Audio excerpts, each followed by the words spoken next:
I often get asked, what is the difference between a setting powder and a finishing powder?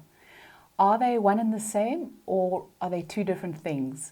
If you want to see me navigate through this conundrum as old as time itself, then keep on watching.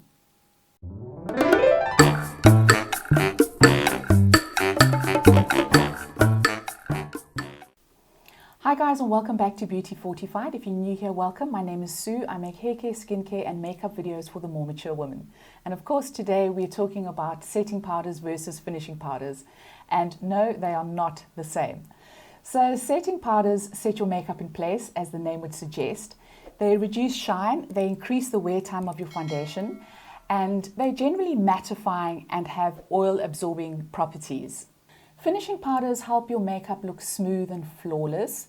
They're almost like a kind of veil or a filter on the skin. They can blur pores and they can make your skin look more refined. They can soften your texture and they can also give your skin a glow. But they're not necessarily going to extend the longevity of your foundation. If you have normal to combination skin, which is what I have, you can use a setting powder followed by a finishing powder. But you can't do the reverse. So you wouldn't put on a finishing powder and then follow it up with a setting powder, just because a setting powder by its nature has oil absorbing properties and it generally mattifies. And so you need to put it directly onto the foundation. So where does the confusion come in? Well, the confusion comes in for a number of reasons. So first of all, setting and finishing powders can both come in a loose powder form, or they can come in a compact. And then there are some very sneaky kind of marketing claims from various brands that will tell you that a certain powder will do a certain thing, and in fact it doesn't do that. So a case in point, I have the Clarins Ever Matte Compact, and this claims to mattify your skin and to reduce shine, and on my normal to combination skin I have not found that to be the case. I found that this is more of a finishing powder, so it's definitely not going to absorb your oils. Another powder in question is the Maybelline Fit Me, and this says matte and poreless. So one would assume that with matte it's going to have some oil absorbing properties, and I find on my skin that this is not the case. So again, I find that this one is more of a kind of finishing powder on my skin. Another finishing powder would be the Charlotte Tilbury Flawless Filter. A setting powder would be the Rimmel Stay Matte. And then there are a couple of others. There's the Revlon Candid, and this is described as a setting powder, and this is a loose powder. And I find that it definitely does control oil and it does mattify the skin.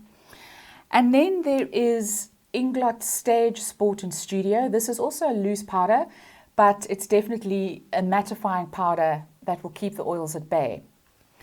And another one that I have, a mattifying powder in a compact, is the Essence Mattifying Compact Powder.